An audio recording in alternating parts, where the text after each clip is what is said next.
The ship drifted in the dark between stars.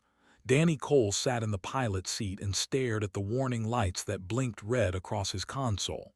The engine was dead. The fuel cells were cracked. They had maybe 6 hours of air left, and that was being generous. Danny, his sister's voice came from behind him, stood in the doorway of the cockpit, her face pale in the emergency lighting.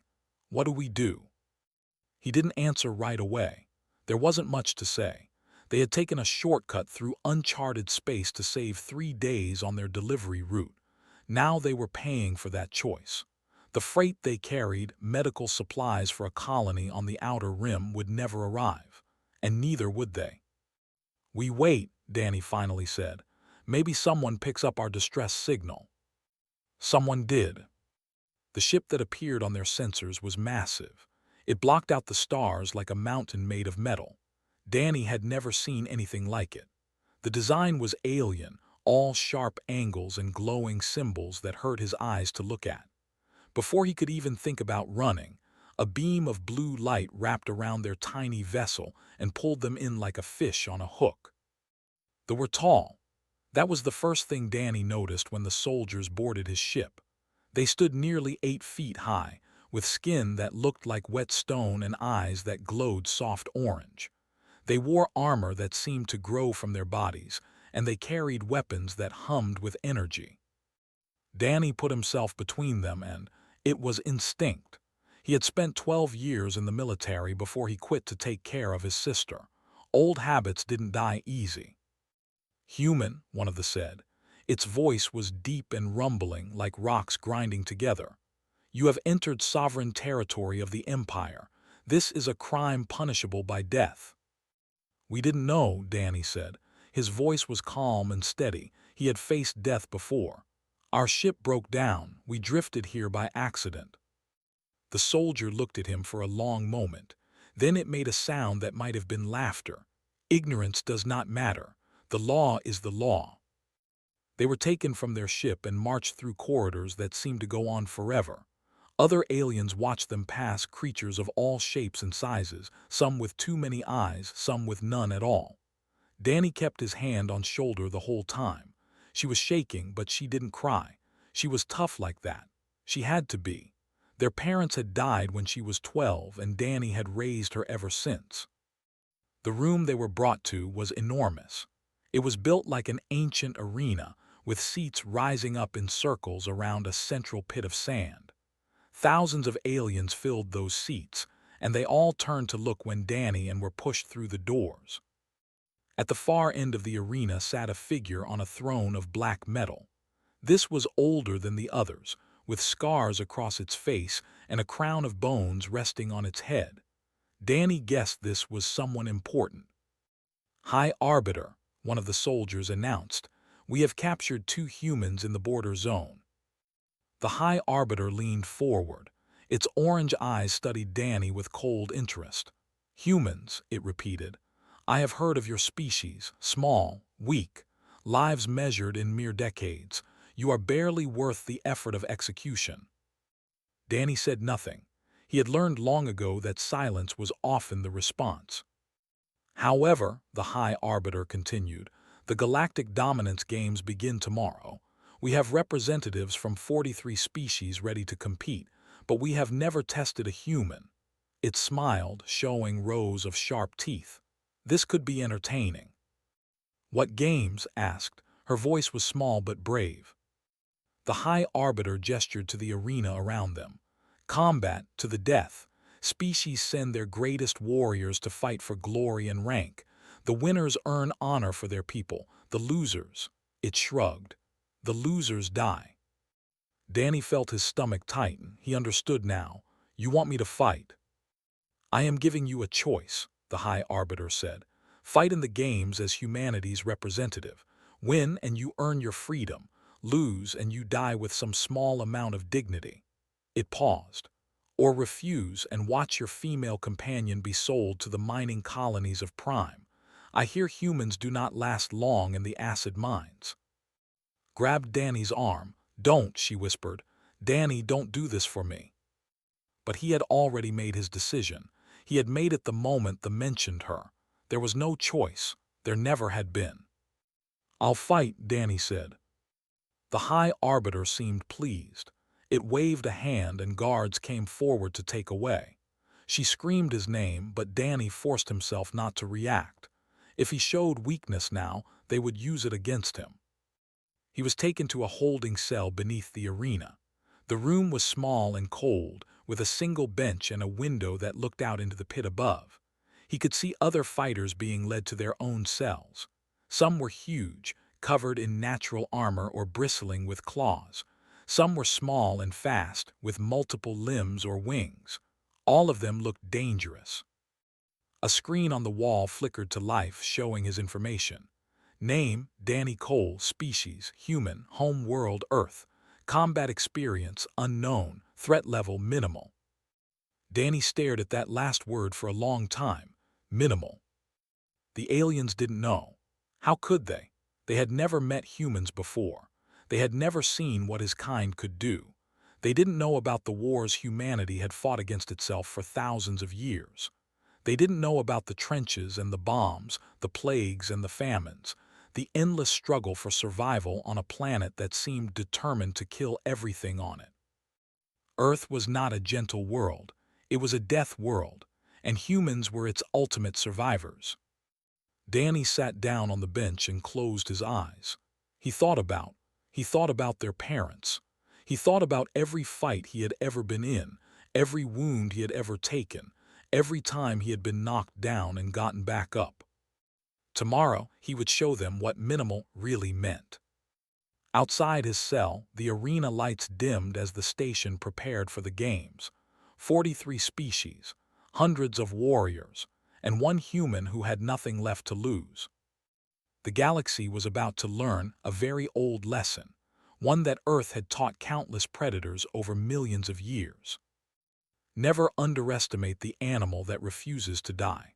The morning came with the sound of drums, deep, heavy beats that shook the walls of Danny's cell and made his bones vibrate. He had slept for maybe 2 hours, lying on the cold bench with his eyes open, thinking about what was coming. Guards came for him at dawn. They gave him simple clothing, a tunic and pants made from rough fabric, and led him through a maze of tunnels beneath the arena. Other fighters passed him in the halls. Most didn't even look at him. He was too small to be a threat, too weak to be worth noticing. That was fine. Danny preferred it that way. The holding area before the arena was a large room with screens on every wall. Each screen showed a different fight happening above. Danny watched a massive reptilian creature tear apart something that looked like a giant spider. The crowd roared with approval. Blood splashed across the sand. "Human!" Danny turned. An official stood behind him holding a tablet that glowed with alien text. "You fight in the third match. Your opponent is of the collective. Do you require any weapons?" Danny thought about it. "What do I get to choose from?" The official seemed surprised that he had asked.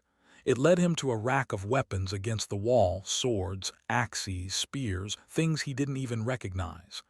Danny picked up a few, tested their weight, and finally chose a short blade about the length of his forearm. It was simple. It was balanced. It would do. "That is all?" the official asked. "That's all." The official made a note on its tablet and walked away. Danny could tell it was already writing him off. Another quick death for the crowds to enjoy. The wait was the hardest part. Danny stood by the entrance to the arena and listened to the fights above. He heard screams and cheers. He heard the wet sound of flesh being torn. He heard the announcer's voice booming across the station, describing kills in loving detail. Then his name was called. The gate opened and Danny walked into the light. The arena was even bigger than he remembered. Thousands upon thousands of aliens filled the seats, stretching up so high he couldn't see the top. The sand beneath his feet was dark with old blood. The air smelled like copper and sweat. Across from him another gate opened, emerged. The warrior was terrifying. It stood on 4 legs like an insect, but its upper body was humanoid, with 4 arms that ended in curved blades instead of hands. Its exoskeleton was black and shiny, like polished obsidian. Its eyes were clusters of red dots that seemed to see everything at once. "The human will die quickly," the announcer said. The crowd laughed. Made a clicking sound with its mandibles. "Small thing," it said. Its voice was high and sharp. "I will try to make this painless, but I make no promises." Danny didn't respond. He was too busy studying. The way it moved, the way it held its body, the slight hesitation before it shifted weight from one leg to another. Every creature had patterns. Every fighter had weaknesses. Danny just had to find them. The horn sounded. The fight began. Was fast, much faster than Danny expected. It closed the distance between them in seconds, all four blade arms swinging in deadly arcs. Danny barely dodged the first strike. The second caught him across the ribs, slicing through his tunic and drawing a line of red blood.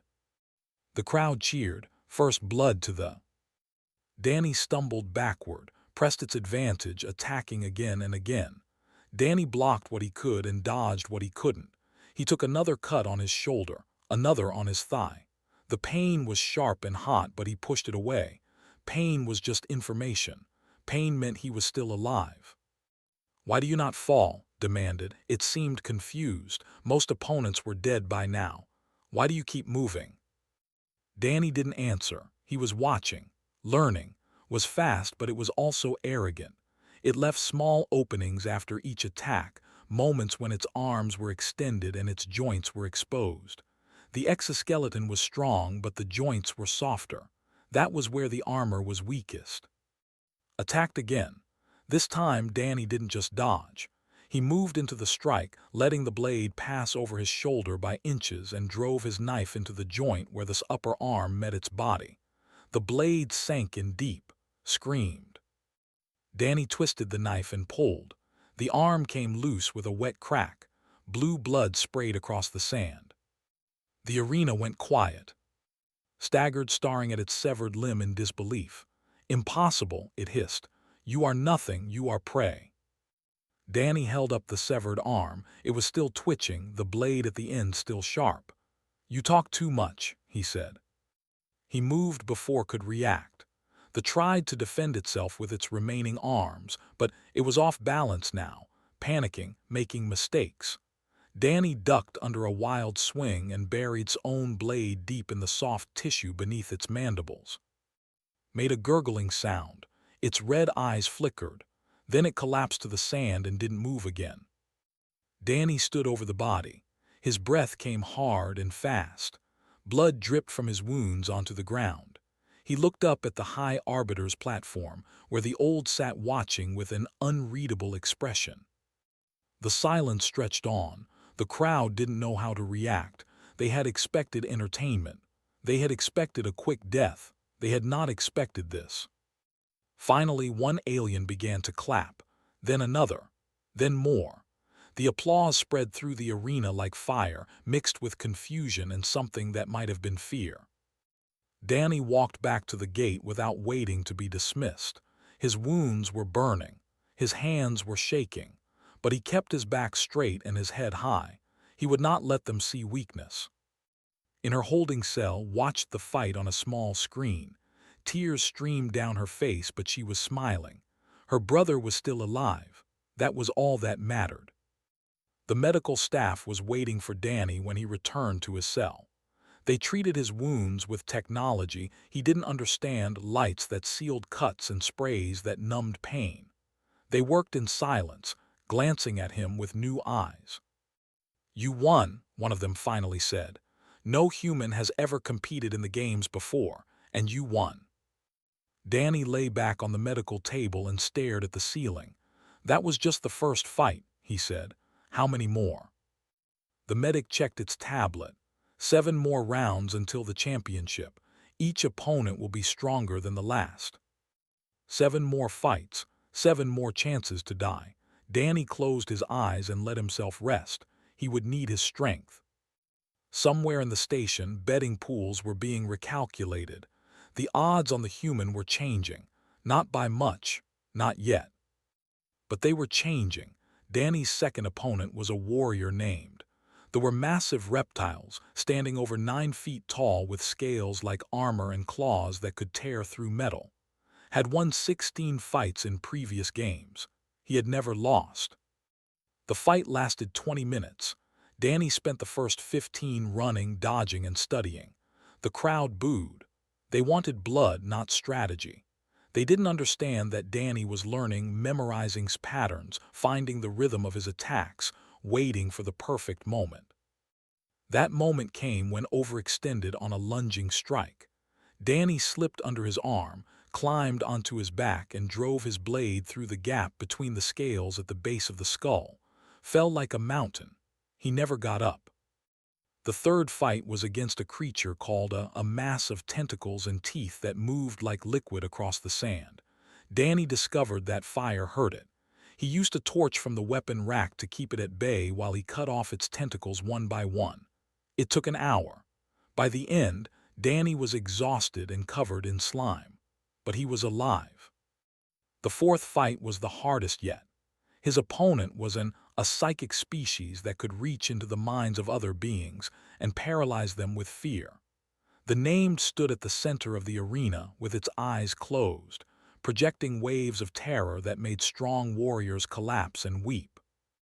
Danny felt the psychic attack hit him like a wave of ice. Images flooded his mind. His parents dying in the car crash, crying at their funeral. Every failure, every fear, every dark moment of his life pulled to the surface and amplified 1,000 times. He kept walking. The crowd gasped. No one had ever resisted its mental assault before. The psychics were considered unbeatable. But Danny had lived with fear his whole life. He had grown up poor, fought in wars, buried friends, and carried the weight of responsibility for his sister since he was 22 years old. Fear was an old companion. It didn't control him anymore. He had learned to walk beside it. Opened its eyes in shock. "How?" it whispered. "How are you still standing?" "Because I have to be," Danny said. He reached and broke its neck with his bare hands. It was quick, almost merciful. The arena was silent again. This was becoming a pattern. Word of the human spread through the station like a virus. At first, it was curiosity. Then it was disbelief. Then slowly it became something else. Something that looked a lot like fear. In the medical bay, was visited by a young named. Unlike the guards who watched her cell, seemed curious rather than cruel. He brought her food that was actually edible and asked questions about Earth with genuine interest. "Your brother is remarkable," said on the third day. "No one expected him to survive even one fight. Now he has won 4. Smiled sadly. "Danny doesn't know how to quit, he never has." "But how?" Pressed. "He is smaller than every opponent, he is weaker. He has no natural weapons, no armor, no psychic abilities. By every measure, he should be dead." Thought about how to explain it. "On Earth," she said slowly, "humans are not the strongest animals, we're not the fastest. We don't have the best senses, but we survive. We survive because we don't stop. We keep going when everything else gives up. We chase prey until it collapses from exhaustion.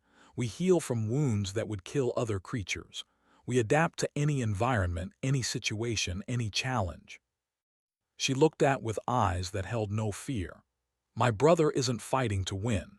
He's fighting because he doesn't know any other way to exist, and you can't beat something that refuses to stay down." Was quiet for a long time. "I am beginning to think," he said finally, "that the Empire made a mistake bringing humans here." The 5th and 6th fights came and went. Danny defeated a beast with bone plating so thick that energy weapons bounced off it. He found the gaps between the plates and opened them one by one until the creature bled out on the sand. He defeated a pair of twins who fought as a single unit, using their own coordination against them by forcing them into positions where they blocked each other. After each victory, the odds on Danny changed. He went from being a joke to being a curiosity, then from a curiosity to a contender. Aliens who had never heard of Earth before were now searching for information about the small blue planet on the edge of the galaxy. What they found disturbed them. Earth's history was a catalog of violence, wars that lasted decades, weapons that could destroy entire cities, humans killing each other by the millions over differences in belief, territory, or resources. It was a species that had never known peace, never stopped fighting, never stopped adapting. And they were also the same species that sent their damaged members into space alone, expecting them to survive. In the gambling halls of the station, the conversation changed. Some aliens still bet against Danny, but others, the smarter ones, started placing different wagers. They bet on how many opponents he would defeat before the end. They bet on whether he would make it to the championship round. A few bold gamblers bet that he would win it all. The High Arbiter watched these developments with growing concern. The games were meant to reinforce the hierarchy of species. They were meant to show that some races were naturally superior to others. A human winning would upset centuries of established order. It would raise questions that the Empire did not want asked. After Danny's sixth victory, the High Arbiter summoned its advisors for an emergency meeting. "The human must be stopped," it declared. "The championship match must restore balance. We need a guarantee." "There is only one fighter who can provide that guarantee," an advisor replied. "The Undying." The room fell silent. Was Legend. He had won the dominance games 3 times in a row. No one had ever even wounded him. He was not just a warrior, he was a force of nature. The High Arbiter nodded slowly. "Then we'll fight the human, and this embarrassment will end." In his cell, Danny sat alone in the dark. His body was covered in scars now, some old, some fresh. Every fight took something from him, but it also gave him something back. Knowledge, experience, the understanding of how to survive in a universe that wanted him dead. He thought about home. He thought about all the people who had ever told him he couldn't do something. Then he stood up and began to stretch. The final fight was coming. He needed to be ready. The night before the championship match, Danny received an unexpected visitor. The door to his cell opened, and the High Arbiter itself stepped inside. 2 guards followed, but the Ancient waved them back. It wanted this conversation to be private. "Human," the High Arbiter said, "you have surprised us all." Danny remained seated on his bench. He had learned that the respected those who did not show fear. "I'm full of surprises," he said. The High Arbiter made a sound that might have been amusement. "Indeed, 7 victories. No one predicted this. No one believed it possible." It paused, studying Danny with those glowing orange eyes. "But tomorrow you face, he is not like your other opponents." "I've heard the stories." "Stories do not capture the truth." The High Arbiter stepped closer. "Has killed 93 opponents in arena combat. He has never been defeated. He has never even been wounded. He is the greatest warrior they have ever produced." Danny nodded slowly. So I am offering you an alternative." The High Arbiter's voice dropped low. "Lose tomorrow, make it look real, fall to as all the others have. In return, you and your sister will be released immediately. You will be given a new ship, fuel, supplies, and safe passage back to human space. No more fighting, no more risk. Your ordeal will be over." Danny was quiet for a long moment. The offer was tempting. He could feel how tired his body was, how many wounds he had accumulated. He could walk away right now. He could save without any more blood. "Why," he asked finally, "why offer me this?" The High Arbiter hesitated. For the first time, Danny saw something like uncertainty in its ancient face. "Because if you win, it changes everything. The hierarchy of species is built on strength. For 10,000 years, the N have stood at the top. If a human defeats, that hierarchy crumbles. Questions will be asked. Challenges will be made. The stability of the Empire itself could be threatened." Danny stood up. He was much shorter than the High Arbiter, but somehow he didn't feel small. "You're scared," he said. Not of me, of what I represent. I am being practical. No, Danny shook his head. You're scared. You brought me here to prove that humans were nothing. Instead, I proved that we're something, and you can't accept that. The High Arbiter's expression hardened. Do you refuse my offer? Danny thought about. He thought about all the humans who would come after him, who might find themselves in similar situations, captured and dismissed and underestimated. If he took the deal, nothing would change. Humans would still be seen as weak, as prey, as minimal. I refuse, he said. The High Arbiter stared at him for a long moment. Then it turned and walked toward the door. Then you will die tomorrow, it said, and your sister will watch. The door closed. Danny was alone again. He didn't sleep that night. Instead, he sat and thought about everything he knew about. The warrior was huge, nearly 10 feet tall. He had natural armor that covered most of his body. He carried a plasma edge that could cut through stone. He was strong, fast, and experienced beyond measure. On paper, Danny had no chance, but paper didn't fight in arenas. People did. The morning came too quickly. Danny was given his last meal, simple food that he barely tasted, and led to the arena entrance.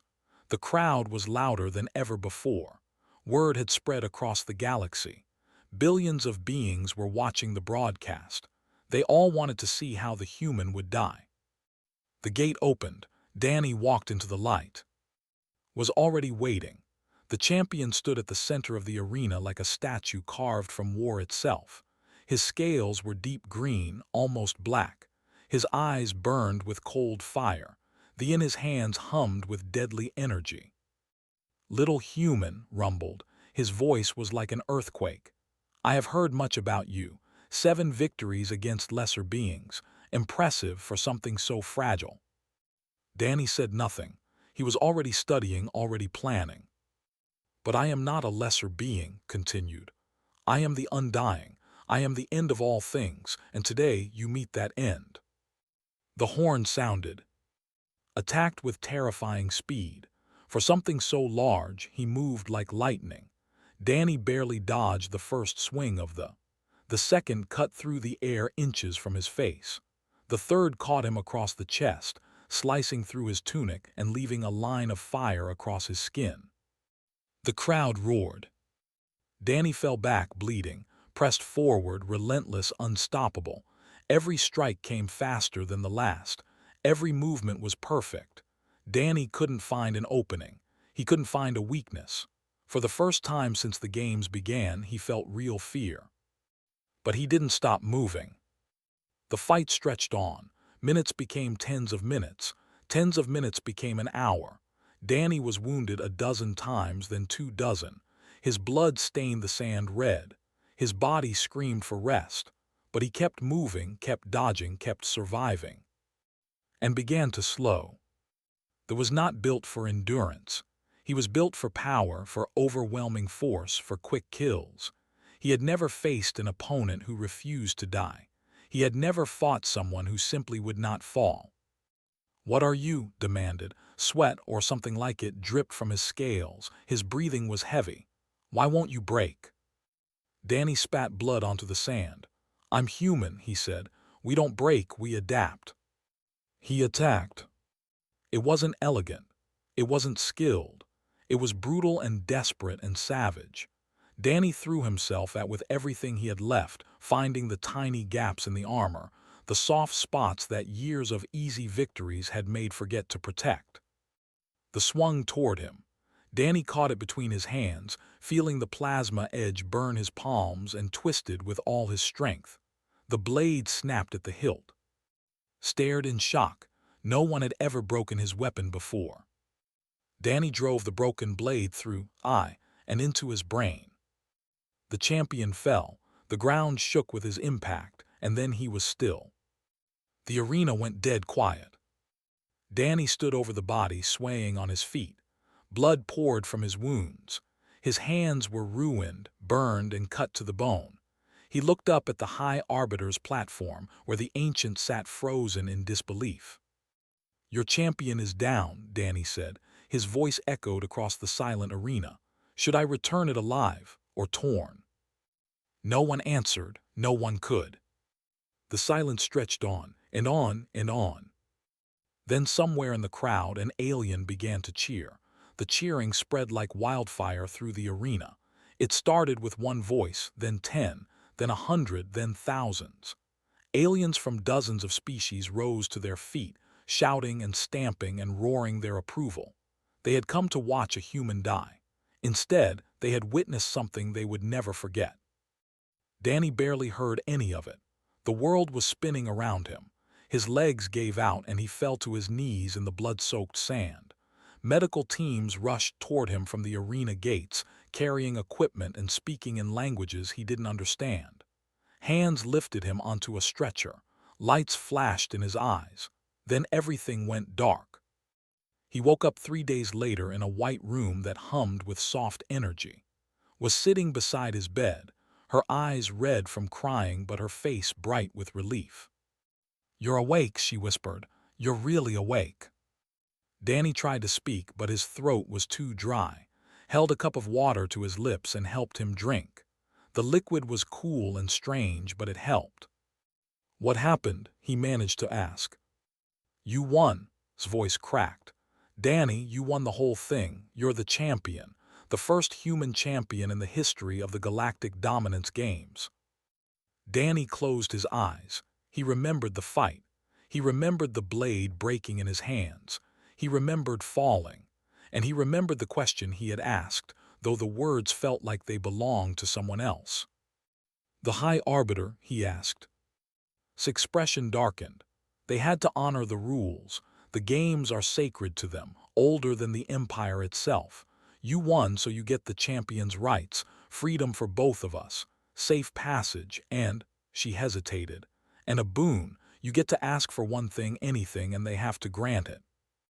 Danny thought about that. One request, one chance to change something. "Help me up," he said. It took another day before Danny was strong enough to stand. The alien medicine had done wonders, healing wounds that should have taken months to recover from. His hands were still and probably always would be, but they worked. That was enough. The ceremony was held in the Great Hall of the Iron Spiral, the same arena where Danny had fought and bled and nearly died. The stands were empty now, but the High Arbiter sat on its throne of black metal, surrounded by officials and broadcasters and representatives from every species in the Empire. Danny walked the length of the hall alone. His footsteps echoed in the silence. When he reached the throne, he stopped and looked up at the High Arbiter with steady eyes. "Champion," the High Arbiter said. Its voice was flat, carefully neutral. "You have earned the victor's rights according to the ancient laws. State your boon, and it shall be granted." Danny had thought long and hard about this moment. He could ask for wealth. He could ask for power. He could ask for revenge against those who had captured him. But none of those things would matter in the long run. None of them would protect the next human who wandered into space. "I want recognition," Danny said. "For humanity. I want Earth to be acknowledged as a sovereign species under galactic law. No more capturing our ships. No more enslaving our people. No more treating us like animals to be tested in your games." The High Arbiter's expression flickered. "You ask for much." "I won much." A long silence followed. Danny could feel the weight of 1,000 eyes on him, the watchers in the hall, the billions more watching the broadcast across the stars. The High Arbiter could refuse. It could try to find some way around the ancient laws, but doing so would destroy its own credibility. The games were sacred. The rules were absolute. "Very well," the High Arbiter said finally. "It is granted. Humanity is recognized as a sovereign species. Your worlds will be respected. Your ships will be protected. Your people will no longer be taken." Danny nodded once. "Thank you." He turned and walked back down the hall, was waiting for him at the entrance. She took his hand, and together they left the arena behind. Their ship was waiting in the docking bay, not their old freighter, but something new, something better. A gift from the Empire, whether they wanted it or not. It was fast and sleek, with weapons systems and shields that their old vessel had never dreamed of. "Nice ride," said as they stepped aboard. "They want us gone," Danny replied. "This is the fastest way to make that happen." As they powered up the engines and prepared to leave, Danny noticed something strange through the viewport. Aliens were watching them. Dozens of them. Hundreds. They lined the observation windows of the station, pressing close to the glass, staring at the small human ship as it prepared to depart. They weren't angry. They weren't celebrating. They were just watching, with a kind of quiet awe that Danny didn't fully understand. "What do you think happens now?" asked as the ship lifted off. Danny guided them toward the station's exit, toward the stars, toward home. "Now the galaxy knows about us," he said. "They'll be curious. Some will be afraid. Some will want to test themselves against humans to see if I was a fluke or something more." "And what do we do?" Danny thought about that. He thought about Earth, with all its wars and struggles and triumphs. He thought about the billions of humans who had never left the planet, who had no idea what was happening out here among the stars. They would learn soon enough. "We survive," he said, "like we always have." The ship cleared the station and jumped to faster-than-light travel. The iron spiral shrank behind them, becoming just another point of light in the endless dark. Across the galaxy, news of the championship spread. Analysts and experts tried to explain what had happened. Military strategists began reviewing their plans for dealing with humanity. Some species sent diplomatic messages to Earth, seeking to establish friendly relations before it was too late. Others quietly increased their defense budgets. In the records of the Galactic Dominance Games, a new entry was added. Species, human. Representative Danny Cole. Result, champion. Threat assessment, maximum. And on a small blue planet at the edge of the Milky Way, life continued as it always had. People went to work. Children went to school. Couples fell in love. Wars were fought and ended. None of them knew that everything had changed. None of them knew that the universe was watching now.